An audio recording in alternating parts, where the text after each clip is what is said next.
Hey guys, looks like it's beer 30. Let's go see what's in the fridge today.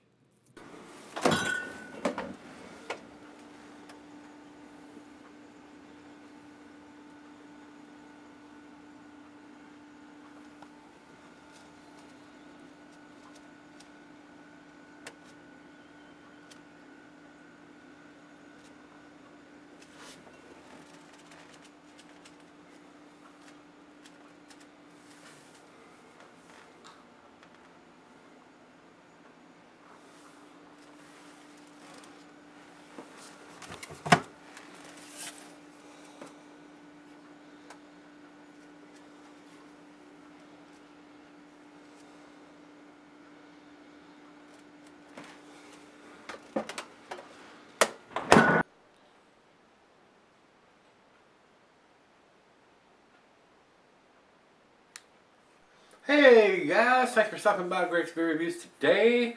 Today's beer comes from Acre Brewing, and they're out of Chicago. This is their Daisy Cutter American Pale Ale. This should be a very nice, light, uh, easy drinking pale ale, but they have kicked it up a notch with some of the hops. I don't have the IBUs listed here, but it should be substantially lower than what an IPA. We shouldn't have that big bitterness on the back end.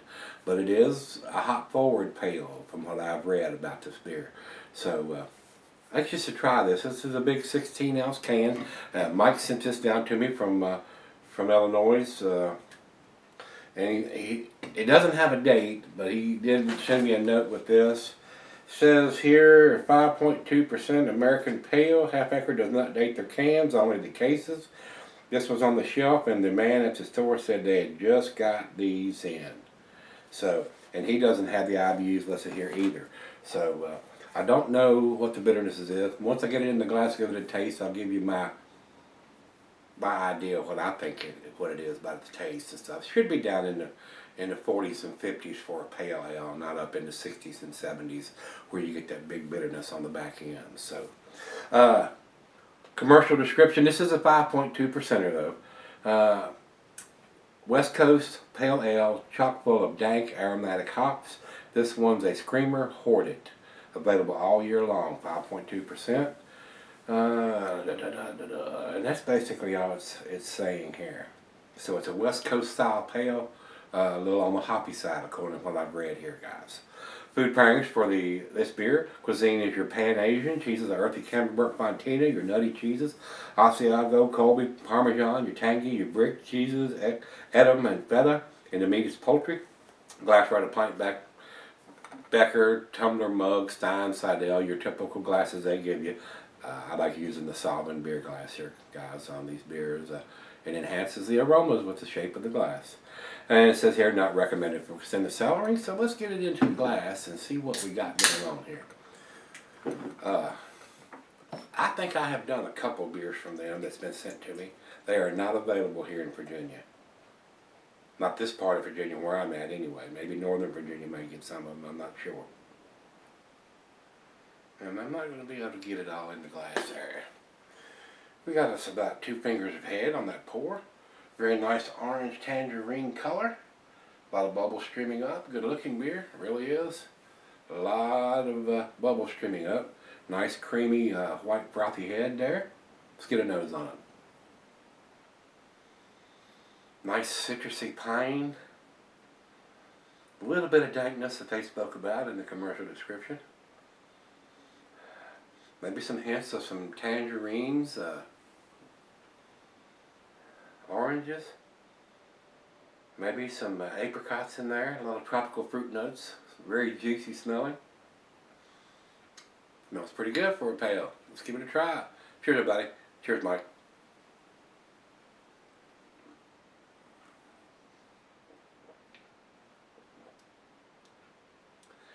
Definitely a hop forward pale. Very nice citrusy and pininess to it. Not a big bitterness on the back end. I would think the IBUs are probably around 50 or so on this beer. Very easy drinking, very sessionable. 5.2% on top of that. You can have several of these, but it is a big can. I don't know what the cost of this is. Like I said, Mike sent it to me.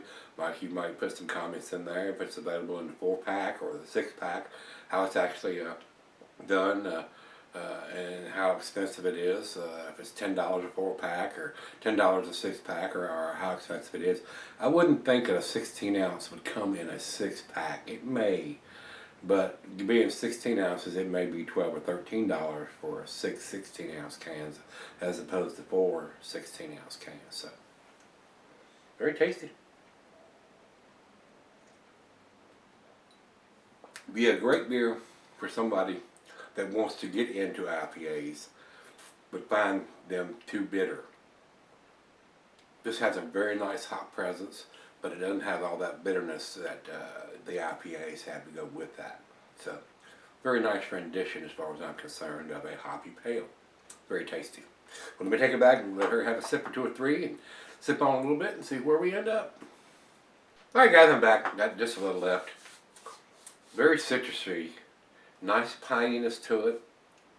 Nice Pilsner malt taste to go with it. A little crackery. Very easy drinking, very sessionable, not a lot of bitterness on the back end. Very, very tasty. I enjoyed this one. This is very nice. I would buy this if I could get it here.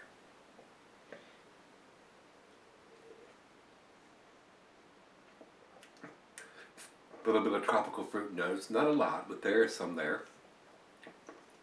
It's more citrusy and a little on the dank side with the caramel, with the cracker malt. Their readiness there to it, but very pleasurable pale with that hop kick to it, but not bitter. Very nice. Final chug.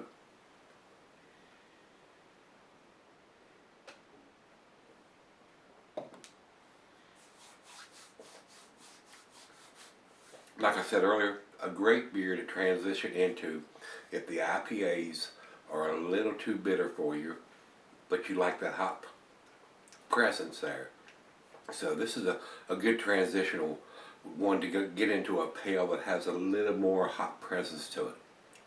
And get a little bit of that pininess there without all that bitterness on the back end. So, very nice. Very, very nice. Guys, other than not having the dating the case doesn't make a lot of sense to me. That's like dating the truck. Not a lot of people buy beer by the case unless you're buying Budweiser or Coors Light or Miller or something like that. Not a lot of people buy case quantities of craft beer. Some do, but it needs to be on the bottom of the can right here, guys. Because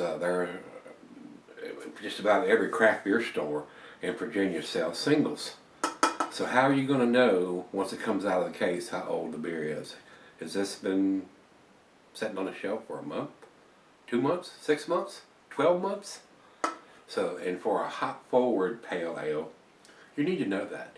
You want to drink that as fresh as possible to get that hoppiness. Otherwise, 3, 4, 6 months down the road, this is going to turn into a malt bomb. It's just going to be super malty. You're not going to get any hops hardly at all. So, other than that, guys, I think this is a 9 beer in an 8 can because they're dating the case according to what Mike has told me, and that's just unacceptable. They need to date each individual one. So I don't know how big Half Acre Brewery is. Maybe they need to invest in the dating machine, or they're just too small and can't afford to, and they're just, hand dating each case.